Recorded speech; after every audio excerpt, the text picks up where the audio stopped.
Saudara sekalian, karena hari ini kita dalam suasana Paskah tentang kebangkitan Yesus 2000 tahun yang lalu. Saudara lihat sekarang, dunia sekarang, lihat YouTube atau di media sosial, sudah lihat seakan-akan orang akan memerankan tentang Paskah seakan-akan mereka ada di tahun 2000 yang lalu. Sudah lihat, mereka memperankan tentang sesuatu yang sangat luar biasa, tentang kebangkitan Yesus. Saudara sekalian, saat ini saya mau katakan, saya mau tanya, setelah Maria dan Yusuf, setelah Maria dipakai oleh Tuhan untuk mengandung melahirkan Yesus, setelah itu Maria dan Yusuf punya hubungan secara biologis suami istri. Sekarang pertanyaannya, berapa anaknya?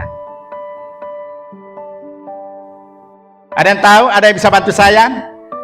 Kan Maria sebelum bertunangan dengan Yusuf, Tuhan pakai perutnya untuk mengandung sang Mesias, lahir sang juru selamat.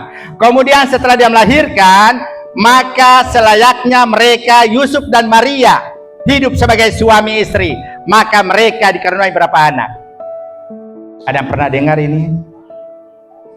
Khotbah gereja hamba-hamba Tuhan. Jadi ternyata Yusuf, Maria setelah mereka hubungan biologis dan mereka punya anak, ada enam anaknya. Saudara tahu peristiwa perjalanan ke 6 anak saudara Yesus, mereka tidak percaya sampai Yesus mati. Setelah Yesus bangkit dari kematian, baru mereka percaya kepada Yesus. Sehingga saya mau katakan bahwa Paskah adalah kemenangan. Tadi pimpin pujian sudah katakan, Paskah adalah momen yang sangat luar biasa yang perlu saudara dan saya renungkan. Sekarang pertanyaannya, kenapa Paskah itu penting, harus kita rayakan? Kalau dulu kita lihat paling ramai itu kelahiran, tapi hari ini saya mau katakan, yang sebenarnya puncak sukacita kita sebagai orang Kristen ada pada waktu Paskah. Kenapa saudara sekalian? Saya mau katakan, tapi sebelum kita lanjut, mari kita lihat kebenaran firman Allah sesuai dengan tema yang disiapkan oleh panitia di dalam 2 Korintus pasal yang kelima ayat yang ke-17. Saya akan bacakan firman Tuhan ini. Jadi siapa yang ada dalam Kristus, ia adalah ciptaan baru.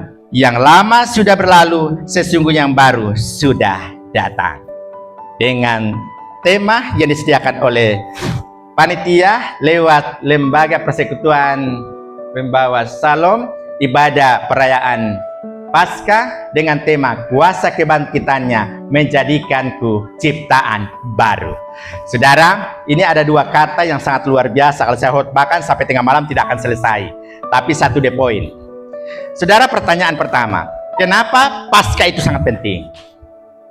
Kenapa Paskah itu sangat penting dan saat ini saudara rayakan?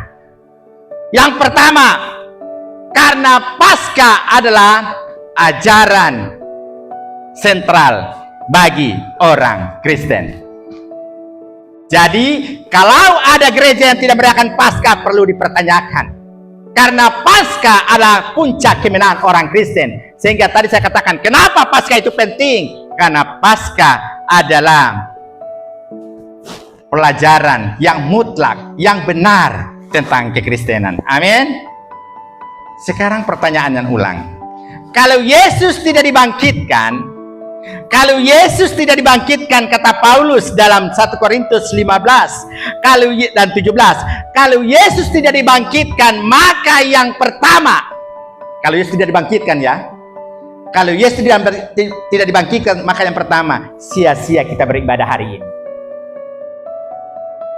Karena Yesus tidak bangkit.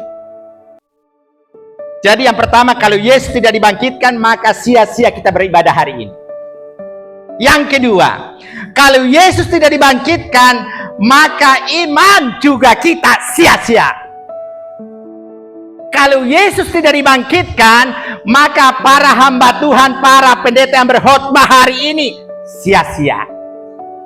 Kalau Yesus tidak dibangkitkan, maka saudara dan saya hari ini masih hidup di dalam dosa. Ingat, upah dosa ialah maut. Kalau Yesus tidak dibangkitkan, maka orang mati tidak akan dibangkitkan. Saudara, kita bayangkan hal itu akan terjadi. Tetapi satu keyakinan yang saudara dan saya pahami, bahwa Yesus bangkit dari kematian, mengalahkan maut. Amin. Maka untuk itu saudara sekalian, lewat kebangkitan, lewat Paskah ini, ada beberapa jaminan yang perlu saya sampaikan ke kita sekalian. Apa jaminan tentang Paskah? Apa jaminan tentang kebangkitan Yesus? Saudara, tentu saya akan berbicara dua hal, baik pandangan umum maupun pandangan khusus. Tapi karena saya lihat waktu kita, saya rangkum saja menjadi satu. Saudara, apa jaminan tentang kebangkitan Yesus? Sebelum saya masuk di situ, saya harus berbicara tentang satu isu yang menyebar secara dunia. Ada beberapa isu dalam dunia sekarang. Mereka mengatakan begini. Yang pertama, bahwa Yesus tidak bangkit, tapi pingsan. Nah, ini teori yang pertama. Saya perlu sampaikan supaya kita tidak. Yesus tidak bangkit tapi pingsan. Kenapa? Alasan mereka katanya pada waktu Yesus dibawa di kuburan, setelah itu dimenyaki, ditaruh ramuan-ramuan. Karena terlalu banyak ramuan menurut teori itu, akhirnya dia pingsan. Kemudian yang kedua, isu yang kedua, Yesus tidak bangkit tetapi digantikan dengan orang lain yang serupa dengan dia. Sampai sekarang pertanyaan ini ditanyakan oleh dunia, belum ada yang menjawab siapa yang diserupakan itu. Kemudian isu yang ketiga, Yesus diganti dengan Yudas Iskariot. Kemudian yang berikutnya, Yesus tidak mati, tidak bangkit karena disembunyikan dengan kompromi para alim ulama. Tapi satu sejarah mengatakan, siapa yang menusuk pada waktu itu? Waktu Yesus sementara disalibkan, ada beberapa tentara yang saat itu bersama-sama dengan Yesus menjaga Yesus. Dan saat itu saudara sekalian, langsung seorang perwira Romawi yang namanya Longinus, dia langsung menusuk darah Yesus, lambung Yesus, keluar darah dan air. Dan ia berkata, sungguh dia ini anak Allah yang sebenarnya. Saudara, bukti satu sejarah. Ternyata seorang perwira tentara Romawi saat itu, dia langsung melihat peristiwa tentang kebangkitan Yesus. Dia adalah salah satu pribadi yang memberitakan Injil tentang Yesus bangkit dari kematian. Dia bisa sampaikan sampai ke Eropa Timur dan Rusia. Sudah tahu, artinya di Rusia dan Eropa Timur banyak yang percaya pada Yesus. Amin. Karena dia sendiri menyaksikan tentang Yesus bangkit. Jadi dia menutupi tentang isu-isu tadi. Tapi saudara sekalian, isu ini sampai saat ini masih digoreng, sehingga saudara kita pakai itu. Saudara, siapa yang sudah pernah baca Injil Arab, Injil Barnabas, dan Injil Yudas tambahan, itu yang dipakai oleh seberang kita, sehingga mereka mengatakan tidak betul Yesus bangkit, tidak betul Yesus merupakan dan sebagainya. Tetapi kita sebagai orang Kristen percaya bahwa Yesus betul-betul bangkit menurut kitab suci. Coba kita buka dalam 1 Korintus pasal yang ke-15 ayat yang kita buktikan. 1 Korintus pasal 15 ayat yang ke-4. Mungkin satu orang baca. 1 Korintus pasal 15 ayat yang ke-4. Kalian sudah dapat dengan suara besar, silakan baca. Bahwa ia telah dikuburkan dan bahwa ia telah dibangkitkan pada hari yang ketiga sesuai dengan kitab suci. Menurut kitab suci, bukan menurut gereja, bukan menurut para pendeta, tapi kebangkitan Yesus itu bisa dibuktikan menurut kitab suci. Amin. Maka untuk itu saudara sekalian, hari ini isi dari khotbah saya katakan jaminan kebangkitan Yesus. Oh, luar biasa. Ada berapa jaminan? Dalam Alkitab ada 16 ayat yang memberikan tentang jaminan kebangkitan Yesus. Tapi saya tidak singgung semua, tapi hanya beberapa hal. Saudara, hari ini kita merayakan Paskah, pasti ada jaminannya. Amin. Pertanyaannya, apa jaminan kebangkitan Yesus buat saudara dan saya? Yang pertama, jaminan kebangkitan Yesus yang pertama, saudara dan saya dibenarkan oleh Tuhan. Amin.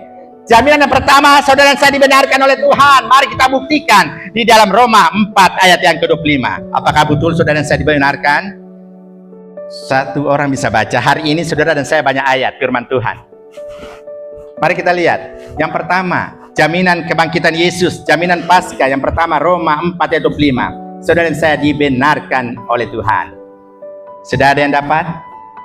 Roma 4 ayat 25. Ada? Silakan baca. Roma 4 ayat 25. Yaitu Yesus yang telah diserahkan karena pelanggaran kita dan dibangkitkan karena kebenaran kita. Amin. Sudah? Ada kata pembenaran? Dibenarkan? Ada?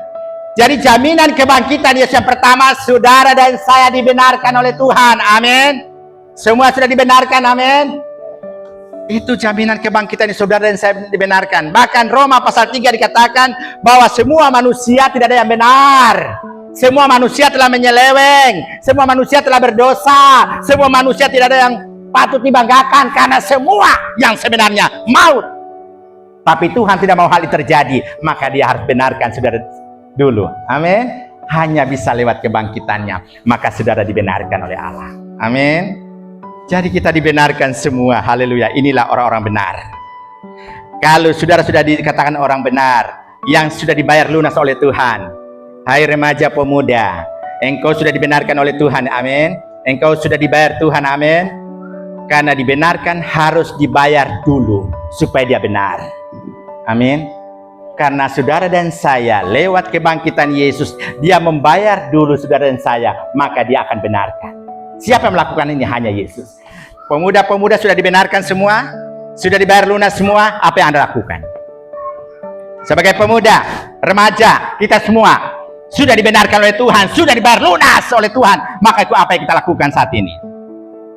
Mari satu orang pemuda, semua pemuda baca 1 Korintus 6 ayat 20. Kita semua sudah dibayar lunas. Kalau sudah dibayar lunas, sudah dibenarkan. Apa yang Anda lakukan hari ini? 1 Korintus 6 ayat 20. 1, 2, 3. Sebab kamu telah dibeli dan adanya telah lunas dahulu. Karena itu muliakan Allah dengan tubuhmu. Iya, semua sudah dibayar lunas. Amin. Pemuda, remaja, orang percaya sudah dibayar lunas. Apa yang Anda lakukan? Muliakanlah Allah dengan tubuhmu. Tapi banyak orang Kristen salah mengerti. Muliakanlah Allah dengan cap tikus. Muliakanlah Allah dengan narkoba. Muliakanlah Allah dengan rokok. Ada kadang-kala orang Kristen begitu. Makanya saya khotbah keras beberapa rukun saya katakan. Yang menghambat Tuhan datang kedua kali orang Kristen sendiri. Kenapa? Sudah tahu kebenaran, langgar terus. Kan begitu kan? Jadi saudara sekalian, semua sudah dibenarkan, amin. Sudah dibayar lunas, amin. Maka untuk itu kuncinya, muliakanlah Allah dengan tubuhmu. Rawat tubuhmu baik-baik. Karena Yesus sudah membayar lunas, amin. Karena tubuhmu adalah tinggalnya bait Roh Kudus. Amin. Saudara sekalian, jadi yang pertama, saudara sudah dibenarkan lewat kebangkitan Yesus. Yang kedua, sudah habis waktu. Yang kedua, jaminan kebangkitan Yesus pertama tadi saudara dan saya dibenarkan. Yang kedua, saudara dan saya sudah diampuni, diselamatkan. Amin. Karena diampuni dan diselamatkan hanya bisa lewat kematian dan kebangkitan Yesus. Selain itu tidak ada. Tapi bersyukur saudara dan saya sudah diampuni dan diselamatkan dari tebus. Amin. Itu yang kedua. Jadi yang kedua, jaminan yang saya terima adalah saya sudah diampuni, saya sudah ditebus, saya sudah diselamatkan. Maka untuk itu yang saya lakukan adalah mempermuliakan Allah. Karena hidup saya bukan milik saya sendiri. Kalau Anda berkata hidup adalah milikmu sendiri, maka semaunya gue, semaunya kita, terserah saya mau tidak ibadah, terserah saya mau mencuri, terserah. Karena Anda berkata tubuh adalah milikmu sendiri. Tapi hari ini saya mau katakan, tubuh kita bukan milik kita sendiri, tapi milik Allah. Maka untuk itu muliakan Allah dengan tubuhmu. Kenapa? Karena Tuhan sudah menyelamatkan saudara. Tuhan sudah mengampuni saudara. Tuhan sudah menebus saudara. Semua hanya kita dapatkan pada Yesus Kristus. Amin. Kemudian yang berikutnya, yang kedua, jaminan yang kedua yang Tuhan berikan kepada saudara dan saya. Saudara dan saya dibela lewat Paskah. Saudara dan saya dibela oleh Tuhan, amin. Karena ketika saudara dan saya hidup di muka bumi ini ada dua. Saya mau tanya dulu kepada kita. Ketika Anda berjalan sendirian, kira-kira ada berapa pribadi bersama-sama dengan Anda? Ada yang bisa bantu saya? Ketika Anda berjalan sendirian, di mana saja terserah, mau di toko, mau di pasar, mau di rumah, mau di gereja, mau dimanapun, kira-kira ada berapa pribadi yang sama-sama dengan Anda? Satu. Yang pemuda remaja berapa orang? Kira-kira berapa pribadi yang sama-sama dengan Anda? Yang di sini pemain musik? Ada berapa ketika Anda berjalan? Kira-kira ada berapa pribadi yang sama-sama dengan Anda? Dua. Kalau dua apa-apa? Oh, saya mau beritahu. Ternyata ada 4 pribadi yang sama-sama dengan Anda. Yang pertama, Tuhan. Mata Tuhan akan tertuju kepadamu dimanapun engkau pergi. Ingat, engkau tidur ada Dia di situ. Engkau di lubang apapun ada Dia di situ. Itu Tuhan. Yang kedua, yang pertama Tuhan ya. Yang kedua, Mazmur mengatakan Dia akan diperintahkan oleh Allah untuk menjaga engkau dalam segala langkahmu dan jalanmu. Ingat, ternyata Dia juga ikut ada di mana engkau pergi. Siapa Dia? Para malaikat. Yang ketiga, Tuhan, malaikat. Yang ketiga, hari ini Dia mengintip Anda dan Dia berkata, wah masih ibadah, wih kuasa Tuhan masih menang, tapi tunggu nanti sampai di luar. Siapa Dia? Dia mengamuk-amuk seperti iblis dan siap menelan Anda. Siapa Dia? Iblis. Hari ini iblis ada di mana? Di luar. Saya takut yang sampai di sini ada antikris. Yang ketiga adalah iblis. Yang keempat, Tuhan, malaikat, iblis. Yang keempat, siapa? Anda sendiri kecuali sudah mati. Anda kan? Jadi saudara sekalian, 4 pribadi yang sama-sama dengan Anda. Yang pertama Tuhan, malaikat, diri Anda, iblis. Tapi sudah saya tahu kita masih 3. Malaikat, Allah, dan Anda sendiri. Iblis cuma sendiri. Tapi kebanyakan di dunia ini banyak orang Kristen kalah terhadap iblis. Tapi di sini tidak yang kalah ya. Ingat, harus menang. Amin. Kebangkitan Yesus jaminannya. Yang ketiga, saudara dan saya dibela. Ingat, ketika saudara dan saya hidup di muka bumi ini, ada 2 pribadi yang suka mencatat. Yang pertama iblis, yang kedua malaikat. Makanya hati-hati. Kemarin saya baru khotbah, beberapa hari saya baru khotbah kepada rukun Batak. Saya katakan, saya khotbah tentang nanti sekali saya diundang, saya khotbah tentang 2 hal yang perlu kita cari selama kita hidup di muka bumi ini. Kalau semua itu berkat, uang itu bonus, tapi ada 2 hal yang perlu kita cari. Tapi nanti sekali kalau saya diundang baru saya sampaikan. Jadi kita dibela. Ingat, ketika saudara saya hidup di muka bumi ini, sini siapa yang sudah di baptis selam atau sidi? Yang pemuda. Yang pemuda. Yang lain belum ya. Makanya kemarin saya tegas di kolomnya kami, saya katakan karena kebetulan ada penyerahan anak termasuk sampai anak dibaptis secara organisasi gereja. Dibaptis, kemudian saya katakan begini, ketika dibaptis maka yang menjawab siapa? Diserahkan dan dibaptis yang menjawab orang tua. Orang tua dikasih mandat oleh Tuhan, ajar, didik dan berulang-ulang pada anakmu supaya tahu Yesus. Setelah dia tahu Yesus, maka dia akan mengaku secara pribadi hadapan Tuhan lewat sidi dan selam. Kemudian setelah saudara diselam, maka saudara diberikan selembaran kertas putih. Kertas putih, bawa. Karena engkau sudah mengaku Tuhan sebagai Tuhan dan Juru Selamat, maka saat itu Tuhan Yesus berikan Anda selembaran kertas putih. Yang sebenarnya kertas putih ini kita bawa sampai pada mati, tidak boleh tercoret. Tapi karena kita masih hidup di muka bumi ini, banyak sekali rayuan, banyak sekali kita jatuh dalam dosa. Yang bapak-bapak, maaf, belum saya harus remaja pemuda, bapak-bapak yang sudah punya suami istri, kalau Anda berkata saya punya suami lebih ganteng, pegang itu sampai pada mati. Kalau tidak demikian, pasti akan lihat di luar, itu yang paling cantik. Ingat, kata dosa Suami lihat wanita orang, langsung berkata, wah itu sudah dosa. Begitu juga ibu-ibu lihat cowok ganteng, sudah punya suami tapi itu lebih ganteng sampai itu lebih ganteng daripada sampai suami kurus, kerenteng, tidak ganteng, rambut begitu. Ada enggak yang begitu?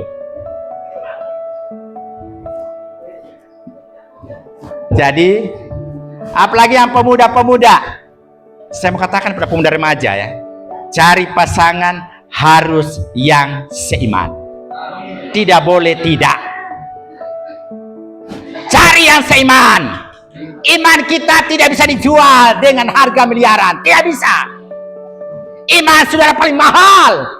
Amin. Maka saudara sekalian, kepada remaja pemuda, saya katakan cari pasangan yang satu piring, artinya satu nama Kristen yang percaya pada Yesus. Amin. Jangan cari yang lain. Kalau nanti tolong, kalau ada yang cari yang lain nanti sampaikan sama saya. Kemarin baru saya follow up, ada beberapa pemuda saya yang dibangkit. Mereka saya lihat di YouTube, aduh, sampai saya kadang-kadang sebagai suami istri saya lihat beda agama. Ada yang salah telepon, salah follow up. Tinggalkan, daripada nyawamu tersiksa selama 1000 tahun di neraka, lebih baik kau tinggalkan. Amin. Ya, sudah habis waktu. Jadi sudah dibela. Ketika sudah diberikan selembaran kertas putih dan sebenarnya sudah bawa sampai pada mati, tapi lagi di muka bumi ini, lihat sana coret hitam, fitnah orang coret hitam. Tapi ketika hari Minggu Anda datang di hadapan Tuhan, kemarin saya baku peto dengan suami, kemarin saya benci anakku. Begini, ketika Anda minta ampun sama Tuhan, maka malaikat Tuhan yang sebenarnya dia catat tapi dia hapus. Tapi iblis tidak pernah hapus. Ingat, dalam pengadilan tata putih, malaikat mencatat bawa catatan, iblis juga bawa catatan. Dan mereka katakan kepada Bapak, lihat si Arnold hidup di muka bumi ini, wih dosanya banyak. Tapi malaikat Tuhan katakan, walaupun banyak dosa tapi dia sudah akui, saya sudah hapus. Berarti Anda dibela. Amin. Lewat kebangkitan Yesus, jaminannya sudah dan saya dibela. Mari kita lihat ayatnya, Roma 8 ayat 34. Sudah dan saya dibela. Amin.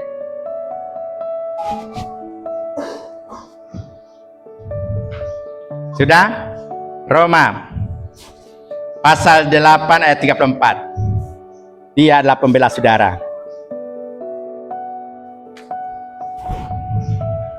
Sudah? Dapat? Roma pasal 8 ayat 34. Ada satu, silakan baca. Kristus Yesus yang telah mati, bahkan lebih lagi telah bangkit, yang juga duduk di sebelah kanan Allah, yang malah menjadi pembela bagi kita. Pembela ya? Amin. Kristus bangkit, jaminannya membela saudara. Kalau tidak dibela pasti iblis akan menang. Tapi Anda dibela. Yang penting saudara saya mengaku. Amin.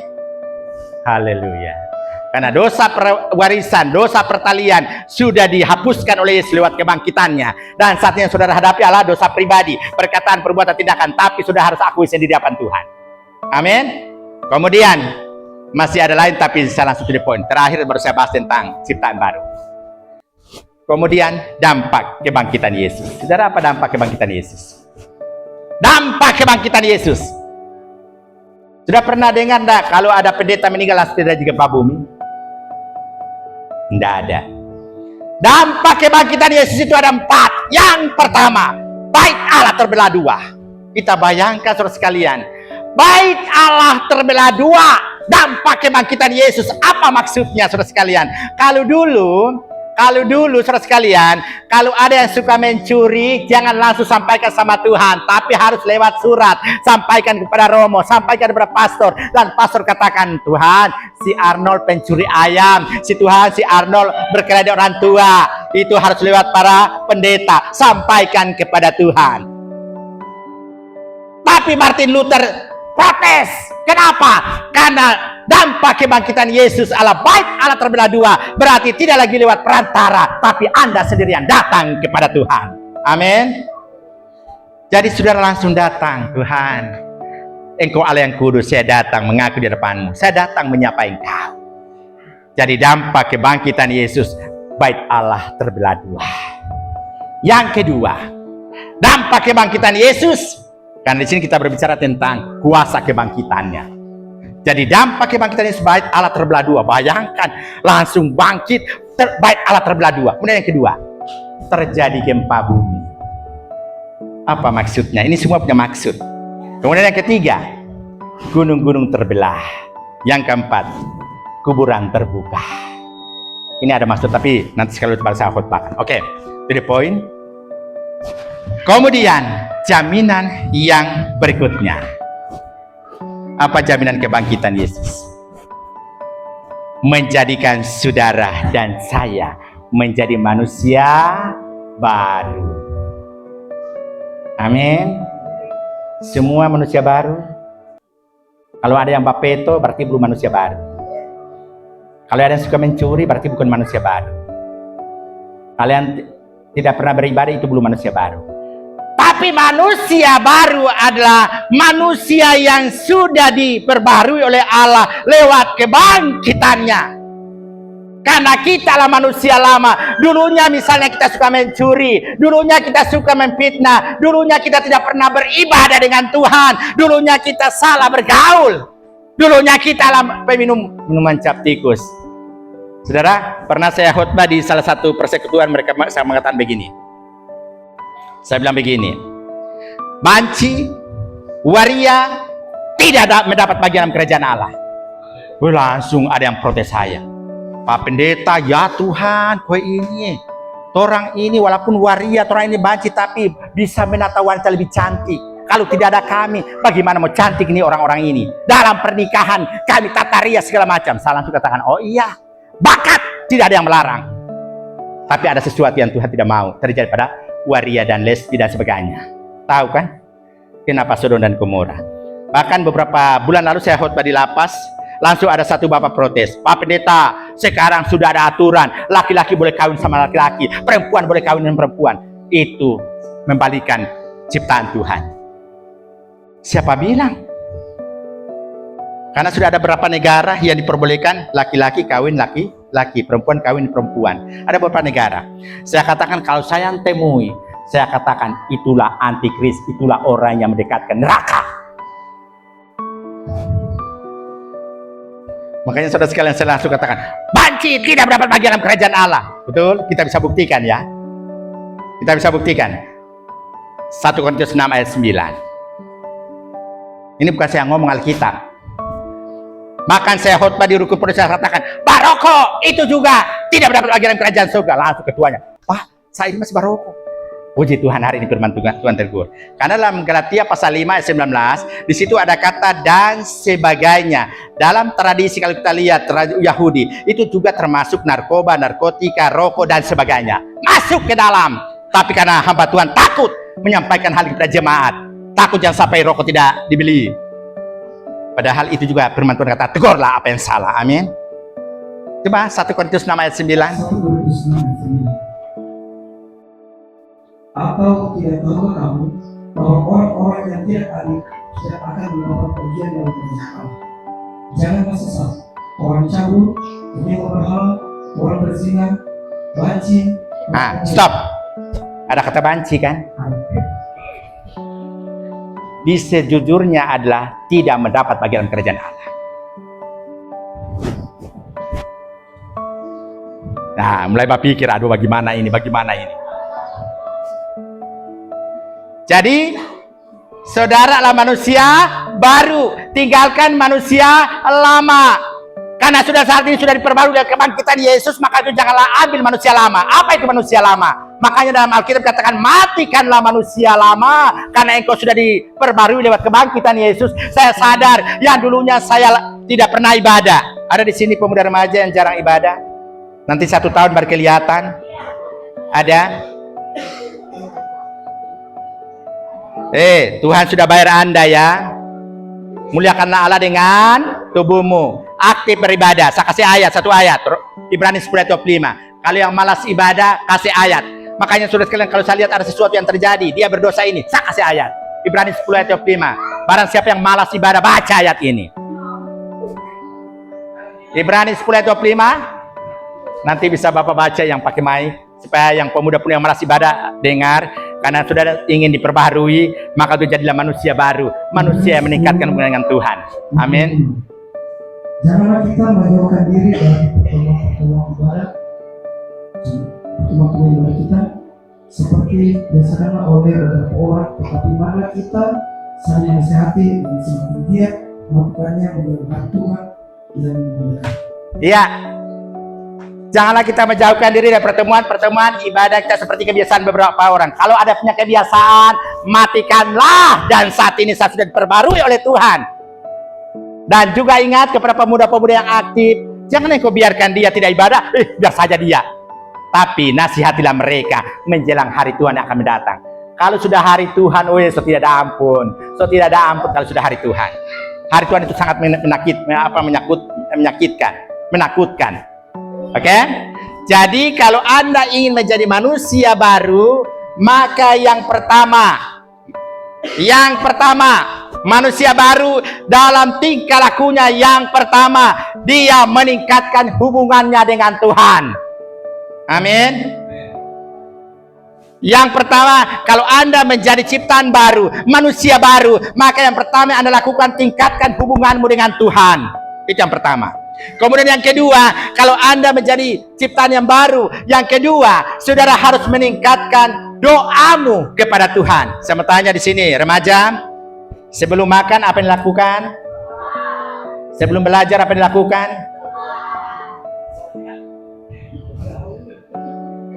Betul? Berapa kali Anda berdoa?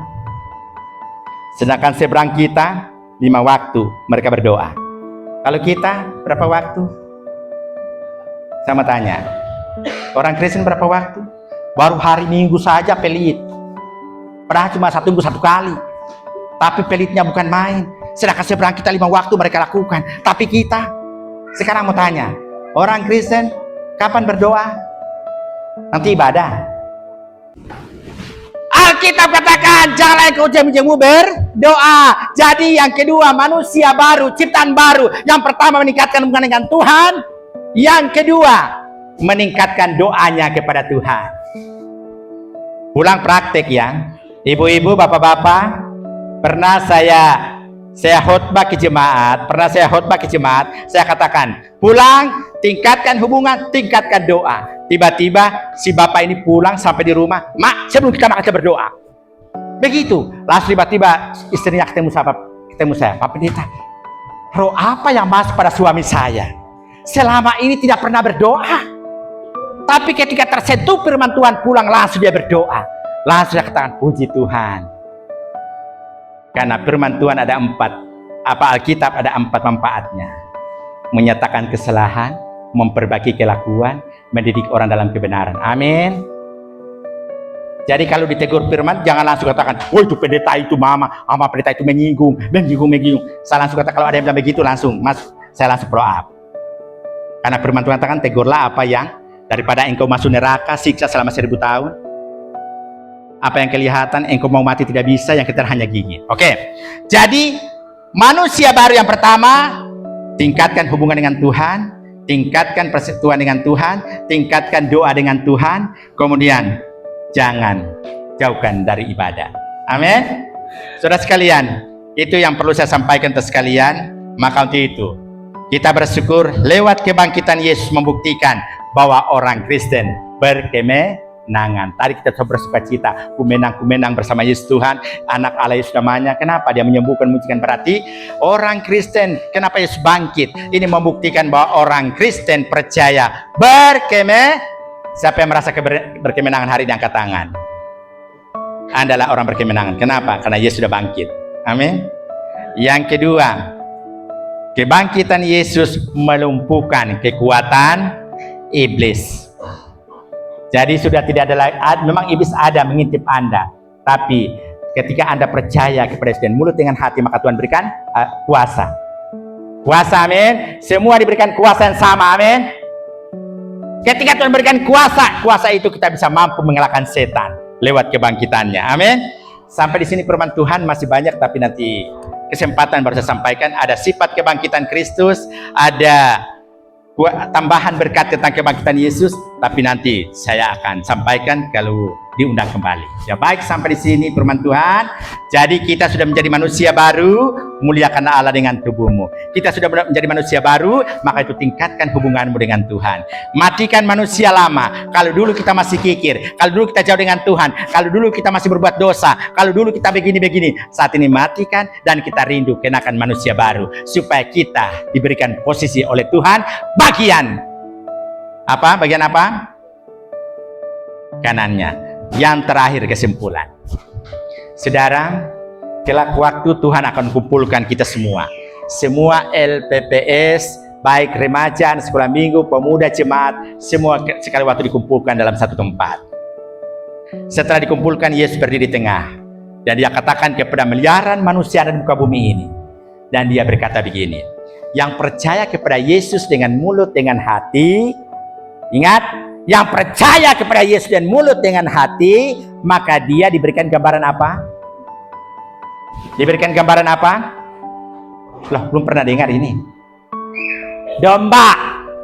Jadi orang percaya mulut dengan hati, maka dia dijuluki domba. Domba itu disimpan di bagian mana? Kanan. Dan yang tidak percaya kepada Yesus, dia digambarkan kambing. Ingat, ada dua perbedaan. Yang percaya kepada Yesus cuma mulut saja, tidak dengan hati, kambing. Banyak orang Kristen hanya mulut saja, tapi dia juluki kambing. Karena tidak percaya dengan hati. Karena ada dua kata di sini, kata elabon dan lambano. Ketika Yesus datang ke dunia ini, lihat Anda, apa reaksi Anda? Harus lihat, tangkap, dia masukkan dalam maka Anda adalah keturunan Abraham. Tapi banyak orang Kristen, Yesus datang hanya lihat-lihat saja. Sakius orang pendek. Pertanyaannya, sebelum Yesus lewat di rumahnya, apakah dia sudah percaya Yesus? Itu baru elabon. Dia tahu Yesus. Tapi setelah Yesus lewat, langsung dia tangkap Yesus, bawa ke rumahnya.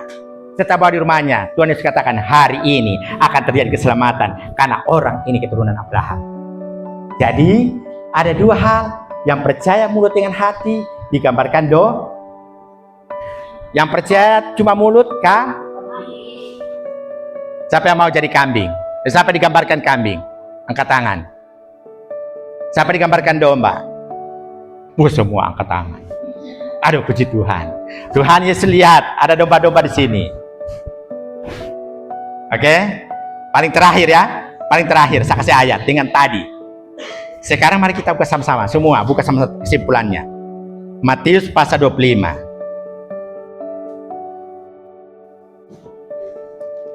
Matius pasal 25 ayat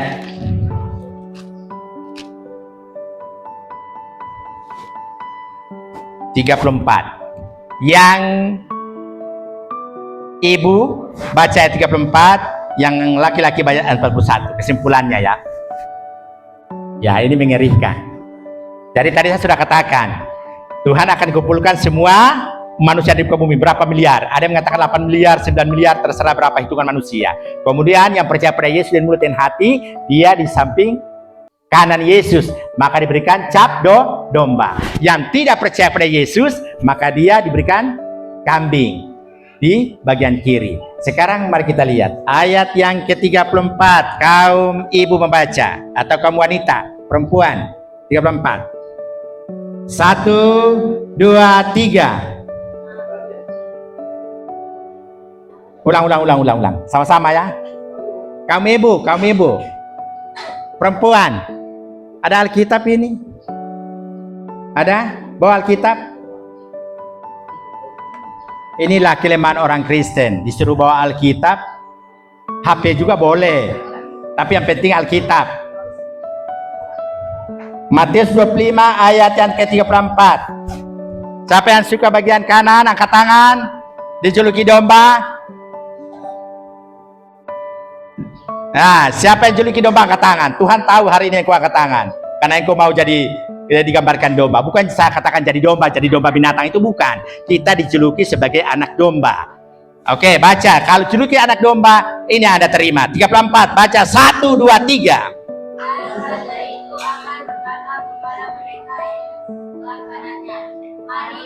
hai kamu yang diberkati oleh Bapakku, terimalah kerajaan yang telah disediakan bagimu sejak dunia dijadikan. Amin. Mari kamu yang percaya kepada dan hati, kamu ada di posisi bagian kanan Tuhan Yesus. Pergilah ke sorga selamanya. Amin. Yang bagian kiri, aduh mengerikan. Ayat 41 Bapak laki-laki. 1, 2, 3. Dan dia akan berkata kepada mereka,